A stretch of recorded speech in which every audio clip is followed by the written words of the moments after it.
এই শাড়ি নেবেন? শাড়ি অনেক ভালো, তাঁতের শাড়ি। শাড়ি নেবেন কেউ? শাড়ি?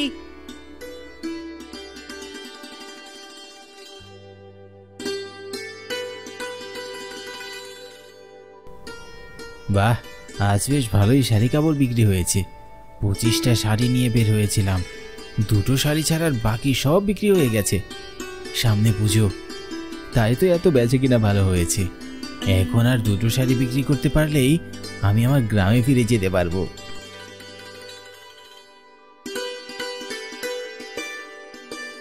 এই শাড়ি কাপড়ওয়ালা, বলছি এদিকে এসো।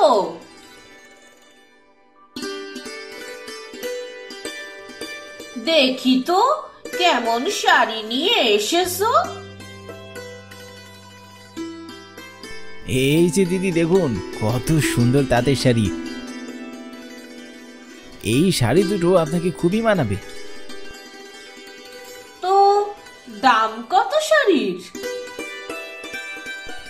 আপনার কাছে বাড়িয়ে দাম চাইবো না, 2টা শাড়ি মাত্র 1200 টাকা দিন। না না, এমন পাতলা শাড়ির দাম এত চাইছো? এত টাকা দিতে পারবো না কো। 2টা শাড়ি 1000 টাকা দিব। আমার লস হয়ে যাবে দিদি, তাও দিয়ে দিচ্ছি। বেচা কেনা শেষ, সন্ধ্যা হয়ে আসলো। শাড়ি দুটো বিক্রি করার পর বাড়ি ফিরে যাব। হ্যাঁ দিন, তাড়াতাড়ি টাকাটা দিন।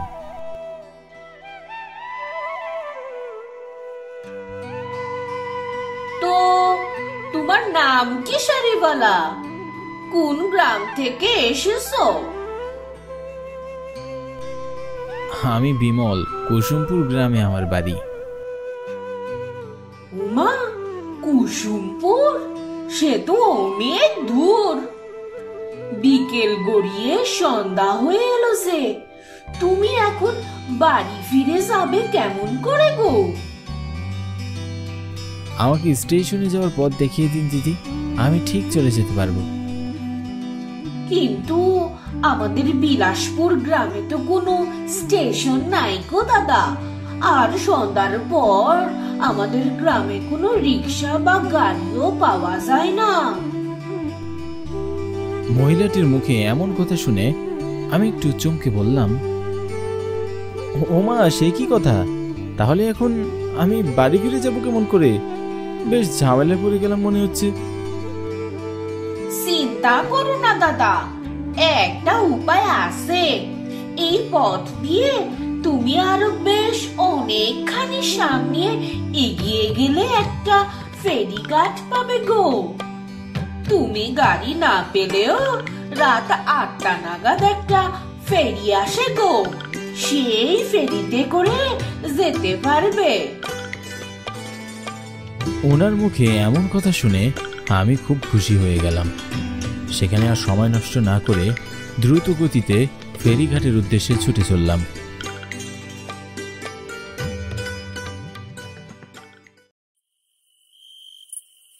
চারিদিকে ঘন অন্ধকার নেমে এসেছে।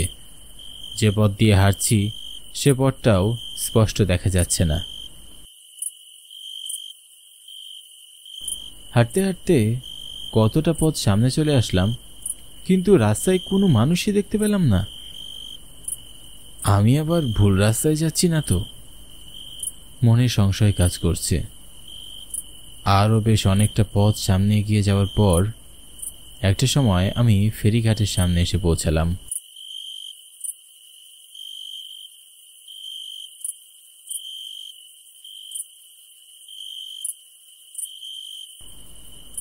কিন্তু কি আশ্চর্য, পুরো ফেরিঘাট একদম ফাঁকা। আমি ছাড়া ফেরিঘাটে আর কোনো মানুষ নেই। চারিদিকে ঘুটঘুটে অন্ধকার। এমন ভুতুড়ে পরিবেশ দেখলে যে কোনো সাহসী মানুষেরই ভয় পেয়ে যাওয়ার কথা। আমি ফেরিঘাটের আশেপাশে ভালো করে দেখতে লাগলাম, কিন্তু কোথাও কোনো মানুষের দেখা পেলাম না। এখন আমি কি করব? ফিরে এসে আবার চলে গেল না তো? নাকি আরো পরে আসবো? কাকে জিজ্ঞাসা করব? কাউকেই তো দেখতে পাচ্ছি না। হঠাৎ করেই আমার চোখ গেল ফেরিঘাটের এক কোনায়। আমি দেখলাম অন্ধকারে একজন বৃদ্ধ লোক বসে আছেন। ওনার মাথার চুলগুলো এলোমেলো, দেখে কিছুটা পাগল মনে হচ্ছিল। কিন্তু ওনাকে ছাড়া ফেরিঘাটে আর কাউকে দেখতে না পেয়ে বাধ্য হয়ে আমি ওনার কাছে এগিয়ে যাই।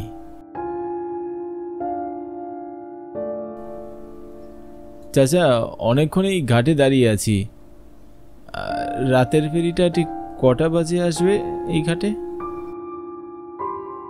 লোকটা আমার দিকে বড় বড় চোখ করে রাগান্বিত হয়ে তাকালো।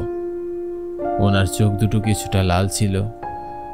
ওনার এমন চাহনিতে আমার বুকের ভিতর মোচড় দিয়ে উঠল। চলে যাও এখান থেকে, এক্ষুনি চলে যাও। এই ঘাটে কোনো ফেরি আসে না। যাও, চলে যাও। লোকটি রেগে মেগে অন্য পাশে চলে গেল।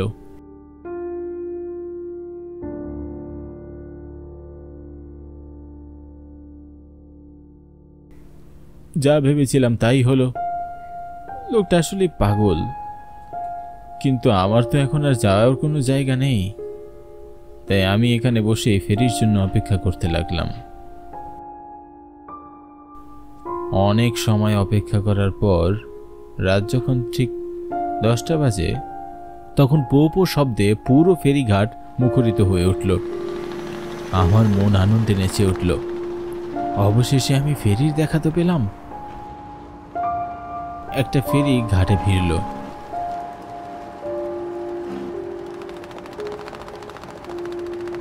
কিন্তু কি আশ্চর্য, ফেরি থেকে কোনো মানুষই নামছে না। আর আমি ছাড়া এই ঘর থেকে অন্য কেউ ফেরিতে উঠল না। দেখে মনে হচ্ছিল ফেরিটা শুধু আমাকে নিয়ে যাওয়ার জন্যই এসেছে। আমি ফেরিতে ওঠার সাথে সাথে ফেরিটা ছেড়ে দিল।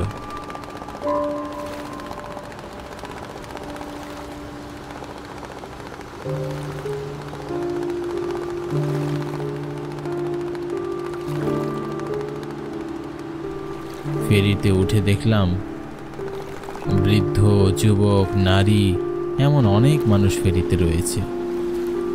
আমি ফেরিতে গিয়ে একটা জায়গায় বসে পড়লাম।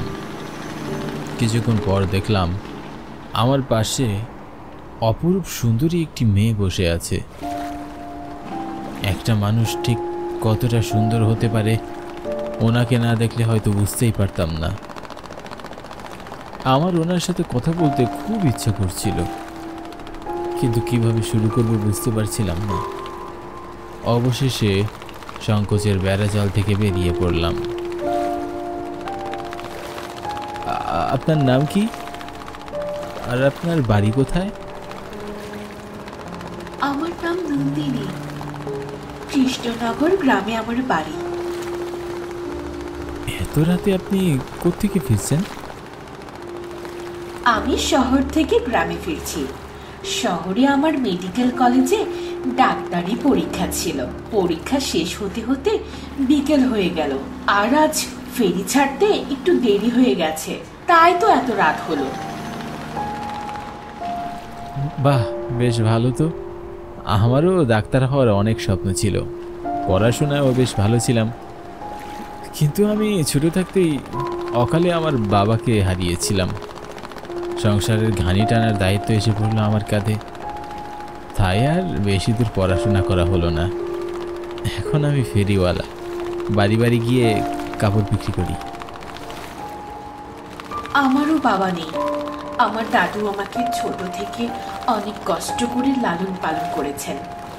ওনার ইচ্ছে মতোই আমি মেডিকেলে পড়ছি। আমার পড়াশোনার খরচ আমার দাদুই জোগাড় করেন। মেয়েটির সাথে কথা বলতে বলতে আমি মেয়েটির মায়ায় জড়িয়ে গেলাম। তার সাথে আমার খুব ভালো বন্ধুত্ব করে উঠল। মনে হলো সে আমার জনম জনমের চিরচেনা কেউ। সারাদিনের ফেরি করে আমি খুব ক্লান্ত ছিলাম। ক্লান্ত শরীরে কখন যে আমি ঘুমিয়ে পড়লাম বুঝতেই পারিনি। ঘুমের মধ্যে আমি একটা ভয়ঙ্কর স্বপ্ন দেখতে লাগলাম। ঝড়ে ফেরিতে থাকা সমস্ত কিছু তছনছ হয়ে যাচ্ছিল, কেউ বা আবার পানিতে ডুবে মারা যাচ্ছে। ফেরিতে থাকা সমস্ত মানুষই কোনো না কোনোভাবে মারা যাচ্ছে। ভয়ে আমার গায়ে কাঁটা দিয়ে উঠল। আমি চিৎকার করে ঘুম থেকে জেগে উঠলাম। কি হয়েছে? ভয় পেয়েছেন বুঝি? ভয়ে আমার নিঃশ্বাস বন্ধ হয়ে আসছিল। আমি ভেবা জায়গা খেয়ে গেলাম। আমি কিছু বলার আগে ফেরিতে থাকা অন্যদের দিকে আমার চোখ যায়। আমি দেখলাম ওনারা সবাই আমার দিকে লাল লাল চোখে অস্বাভাবিকভাবে আমার দিকে তাকিয়ে আছে।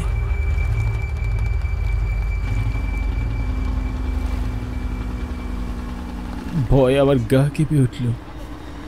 মুখ দিয়ে ভয়ঙ্কর আওয়াজ বের করে আমার দিকে ওনারা এগিয়ে আসতে লাগলো। ভয়ে আমার প্রাণ যায় যায় অবস্থা। আমার সাথে কি হচ্ছে আমি কিছুই বুঝে উঠতে পারছিলাম না। তবে খুব খারাপ কিছু হতে যাচ্ছে সেটা আমি আন্দাজ করতে পেরেছিলাম। কারা তোমরা? তোমাদের এমন দেখাচ্ছে কেন? তুমি এতক্ষণ যা যা স্বপ্নে দেখলে তার সবই সত্যি। আমরা কেউই আর জীবিত নেই, আমরা সবাই মৃত। তোমার সাহস আছে বলতে হবে। এত রাতে তুমি ফেরিঘাটে ফেরির জন্য অপেক্ষা করছিলে। তুমি কি দেখোনি তুমি ছাড়া এই ফেরিঘাটে ফেরির জন্য আর কেউ অপেক্ষা করছিল না? তারপর আবার আমাদের ফেরিতেই উঠলে। তোমাকে কি কেউ সাবধান করেনি? বলেনি যে এই ফেরিঘাটে রাতের বেলা কোনো ফেরি আসবে না? আমার ভুল হয়ে গেছে, আমাকে ক্ষমা করে দিন। আমি না বুঝেই আপনাদের ফেরিতে উঠে পড়েছি। দয়া করে আমাকে ছেড়ে দিন।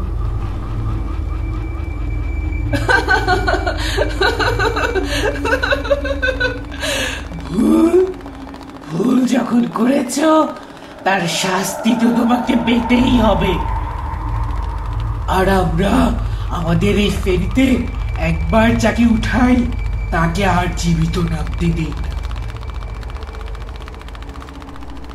মেয়েটির মুখ থেকে এমন কথা শুনে ভয় আমার বুকের ভিতর ধকধক করতে শুরু করলো। মনে হচ্ছিল বুকের ভিতর থেকে প্রাণ পাখিটা এক্ষুনি বের হয়ে যাবে। কিন্তু না, আমাকে এভাবে ভয় পেলে চলবে না। যে করেই হোক আমাকে বেঁচে ফিরতে হবে। সাহস করে আমি বললাম, তো দয়া করে আমাকে ছেড়ে দিন। আমি তো আপনাদের কোনো ক্ষতি করিনি, না বুঝে আপনাদের ফেরিতে উঠে পড়েছি। আমার কাঁধে আমার পুরো পরিবারের দায়িত্ব। আমি বাড়ি না গেলে ওরা না খেয়ে মারা যাবে। ঠিক আছে, তোমার সাথে কথা বলে আমার অনেক ভালো লেগেছে। মনে হচ্ছে তুমি অনেক ভালো মানুষ, তাই এবারের মতো তোমাকে ছেড়ে দিচ্ছি।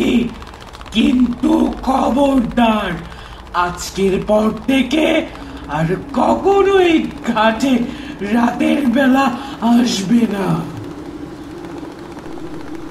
মেয়েটি এ কথা বলার সাথে সাথে আমার সামনে থেকে সমস্ত কিছু কালো অন্ধকারে ঢাকা পড়ে যায়। আমি আমার চোখের সামনে আর কিছুই দেখতে পাই না। তারপর আমার আর কোনো কিছুই মনে নেই। অনেক সময় পর আমার ঘুম ভাঙল। আমি দেখলাম আমি ফেরিঘাটের একটি বেঞ্চে শুয়ে আছি। আমি চমকে ধরফড়িয়ে উঠে বসলাম। তখনও চারপাশে ভীষণ অন্ধকার ছিল, ভালো করে কিছুই দেখা যাচ্ছে না। আমার সাথে ঘটে যাওয়া সমস্ত ঘটনা দুঃস্বপ্নের মতো মনে হচ্ছিল। আশেপাশে ভালো করে তাকিয়ে দেখলাম ফেরিঘাটে এখনো কেউই নেই।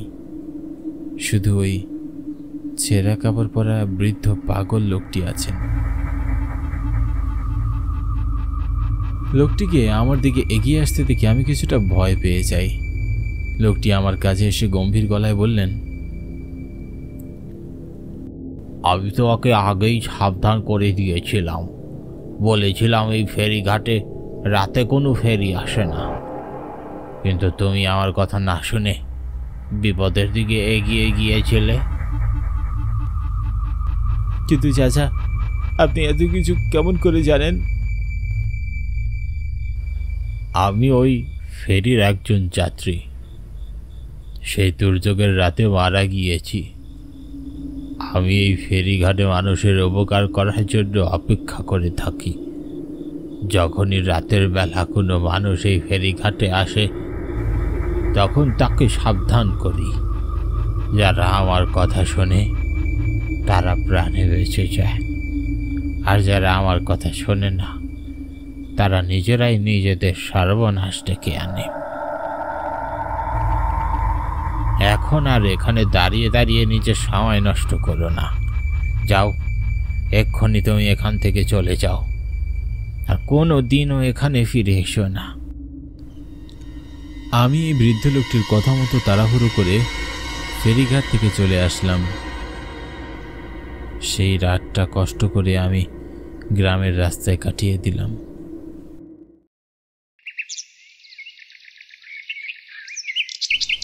পরের দিন সকালে ভোরের আলো ফোটার সাথে সাথে একটি ভ্যান গাড়িতে করে আমি আমার গ্রামে ফিরে যাই।